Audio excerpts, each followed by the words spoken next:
नमस्कार, मैं हूं डॉक्टर बी एन लाल, पीडियाट्रिक सर्जन एवं पीडियाट्रिक यूरोलॉजिस्ट, डॉक्टर लाल हॉस्पिटल, हर्ष विहार, दिल्ली।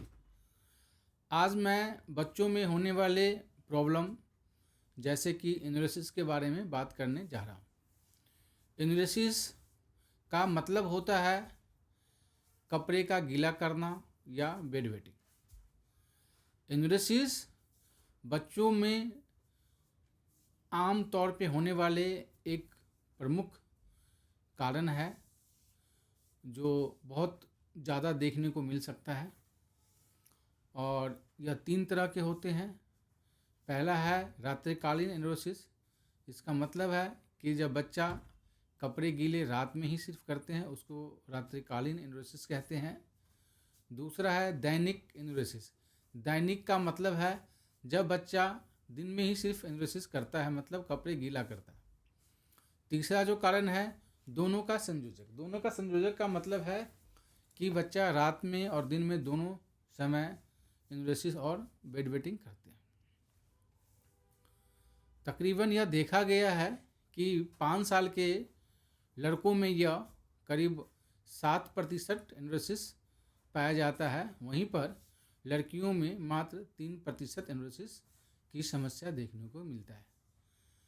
यही चीज़ 10 साल के लड़कों में मात्र 3% और लड़कियों में 2% पाए जाते हैं। अब बात आती है 18 साल और वयस्क अवस्था में। यह लड़कों में 1% और लड़कियों में 1% से कम समस्या देखने को मिलते हैं। एक ये भी बात सत्य है कि वयस्क होने पे और 18 साल की उम्र तक आते आते यह समस्या कई बार स्वतः ही ठीक हो जाते हैं। एनुरेसिस का लक्षण की हम बात करें तो एनुरेसिस का मतलब है, लक्षण है कि बार बार बेड वेटिंग करना और कपड़ों में गीलापन का करना।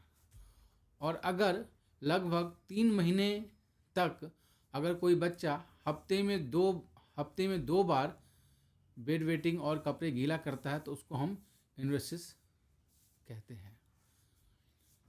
अब इसका जो कारण है, एनुरेसिस का कारण क्या है? स्वैच्छिक कारण है, बच्चे अपने मन से भी करते हैं कई बार। दूसरा मानसिक असंतुलन की वजह से हो सकता है, और तीसरा कारण है आनुवांशिक विसंगतियाँ।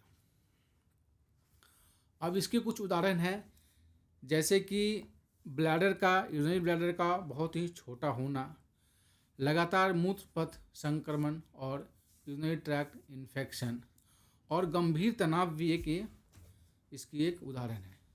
उसके अलावा विकासात्मक विलंब भी यह एक प्रमुख कारण माना जाता है। यह जो बीमारी है फैमिलियल होता है, मतलब ये फैमिली में रन करता है। अगर किसी पिता को अगर ये एनुरेसिस की समस्या है तो उसके बच्चे में होने की प्रबल समस्या है। अब बात आती है कि हम इसका डायग्नोसिस कैसे करेंगे, हम इसको पहचान कैसे करेंगे।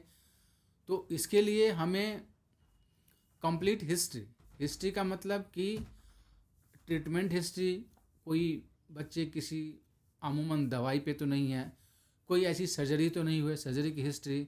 उसके अलावा फैमिली हिस्ट्री बहुत इम्पोर्टेंट है, क्योंकि यह बीमारी फैमिली में रन करती है।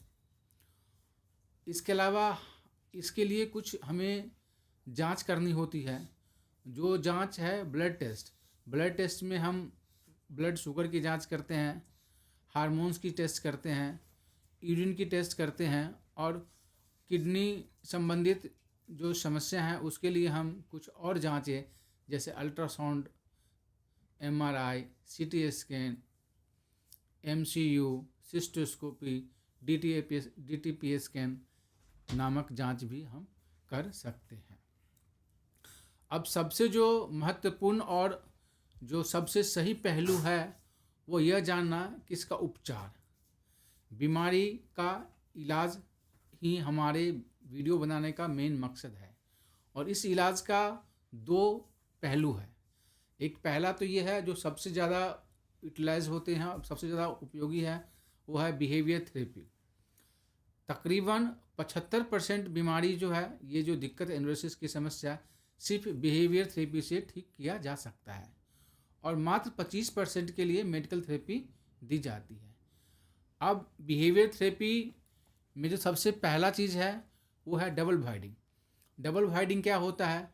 डबल वाइडिंग का मतलब है कि इस तरह के बच्चे जिसको बिस्तर गीला करने की आदत है, उस बच्चे को हम एक बार टॉयलेट करने बोलते हैं, उसी समय पे 10 सेकेंड या 20 सेकेंड के बाद रुक के दोबारा टॉयलेट करें, ताकि इसका मुख्य हमारा जो सिग्निफिकेंट ये है कि यूरिन जो है पूरी तरह ब्लैडर एम्प्टिंग हो, यूरिन पूरी तरह से खाली हो जाए और जल्दी जल्दी उसको यूरिन ना बने और ना भारी, मतलब कहने का मतलब कि एम्प्टिंग प्रॉपर हो।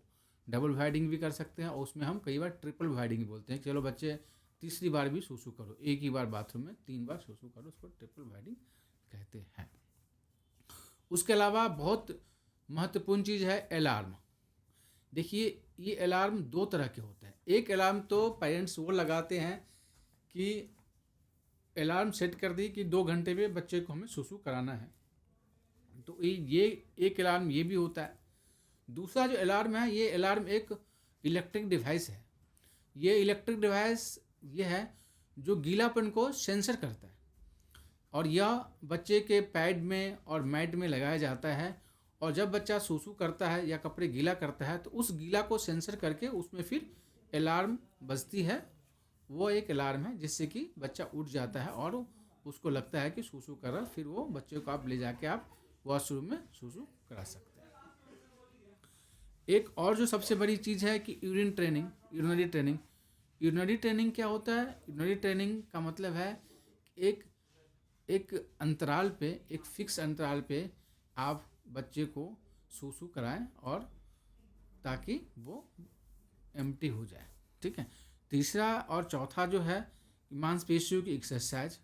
और एक सबसे जो महत्वपूर्ण है, इस बीमारी में आप अपने बच्चे को डिप्रेस ना करें, उसको स्टिमुलेट करें, उसे समर्थन करें, और यह है उसका तरीका एक ये है कि आप बच्चे को पुरस्कृत करें, अवार्ड दें कि बेटा अगर आज आप सूसू नहीं किया तो आपको मैं चॉकलेट दिया, कल ट्रॉफ़ी दूंगा और वगैरह वगैरह। और कभी भी सोशल इशू ना बनाए, अपने फैमिली में इस चीज़ को जिक्र ना करे कि बच्चा मेरा बेड वेटिंग करता है, क्योंकि बच्चा बड़े ही सेंसिटिव होते हैं। अगर वो इस बात को दिमाग में ले ले तो उसके मन में हीन भावना और डिप्रेशन जग जाएगा। अगर बच्चे आपका एक बार डिप्रेशन में चला गया तो मैं ये बात दावे से कह सकता हूँ कि वो बच्चा को बिहेवियर थेरेपी से कोई फ़ायदा नहीं होगा। इसीलिए इस बात को आप बिल्कुल गांठ बांध लें कि अगर आपका बेबी बेड वेटिंग करता है तो आप यह बात सोशल ना करें, फैमिली में सबको ना बताएं, बच्चे का मजाक ना बनाएं। इसके अलावा जो ये थेरेपी है उसको बोलते हैं मेडिकल थेरेपी। मेडिकल थेरेपी में कुछ मेडिसिन है जो हम यूरोलॉजिस्ट देते हैं बच्चों को, और उसके लिए मैं आपको बोलूँगा कि बस मेडिकल थेरेपी का बस 25% ही रोल है। जब कोई जटिल केस, कठिन केस होता है जो बिहेवियर थेरेपी से ठीक नहीं होता, उसमें हम मेडिकल थेरेपी यूटिलाइज करते हैं। हम कभी भी ये ना कहें कि बच्चे किसी डॉक्टर के पास जाके आप फटाफट दवाई लें। इस चीज़ का दवाई देते हैं, यूरोलॉजिस्ट कुछ सपोर्टिव ट्रीटमेंट देते हैं, उसके साथ में आपको बिहेवियर थेरेपी स्टार्ट करना ज़रूरी है। और इस बीमारी के लिए हम आपको यही बोलेंगे, एक लास्ट मैसेज यही देंगे कि बच्चों को मोटिवेट करें, डीमोटिवेट ना करें। और इसी के साथ मैं इसको विराम देता हूँ। Thank you very much.